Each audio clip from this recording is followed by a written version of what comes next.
വേണ്ടി അല്ലാഹു തആലയോട് ദുആ ചെയ്യുകയാണ്. അല്പനിമിഷങ്ങൾക്കകം അതിന്റെ കവാടം തുറക്കപ്പെടുകയും അതിനുള്ളിൽ ഒരു സുന്ദരനായ യുവാവിനെയാണ് കാണാൻ കഴിഞ്ഞത്. ആ യുവാവിനോട് ചോദിച്ചു, അത്ഭുതം കൊണ്ട് ചോദിച്ചു, അല്ലയോ മലക്കോ മാലാകയോ മറ്റോ ആണോ നീ എന്ന് ചോദിച്ചപ്പോൾ ആ യുവാവ് ഇവിടുന്ന് പറഞ്ഞു, അല്ല, ഞാൻ സാധാരണ ഒരു മനുഷ്യൻ തന്നെയാണ്, സാധാരണ ഒരു യുവാവ് തന്നെയാണ്. എന്തുകൊണ്ട് നിനക്ക് ഇത്രക്ക് വലിയ സ്ഥാനം കിട്ടി എന്ന് ചോദിച്ചപ്പോൾ ആ യുവാവ് ഇവിടുന്ന് പറഞ്ഞത്, എന്റെ ഉമ്മ ജീവിച്ചിരിപ്പുള്ളപ്പോൾ എന്റെ ഉമ്മക്ക് എന്തെല്ലാം സഹായങ്ങൾ എനിക്ക് ചെയ്തു കൊടുക്കാൻ കഴിയുമോ അതെല്ലാം ഞാൻ ചെയ്തു കൊടുത്തു.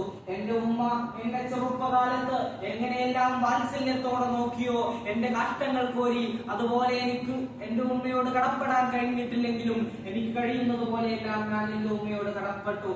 എന്റെ ഉമ്മയുടെ വാർദ്ധക്യകാലത്തും അല്ലാതെയും ഞാൻ എന്റെ ഉമ്മയെ പൊന്നുപോലെ നോക്കി. അപ്പോൾ എന്റെ ഉമ്മ 5 വക്ത് നിസ്കരിച്ചിട്ടും അല്ലാതെയും എനിക്ക് വേണ്ടി ദുആ ചെയ്തു. എന്റെ മകനെ എന്റെ മരണശേഷം ആകാശത്തും ഭൂമിയിലും എല്ലാത്തിനിടത്ത് വളരെ സന്തോഷവാനായി നീ എത്തിക്കണമെന്നായിരുന്നു.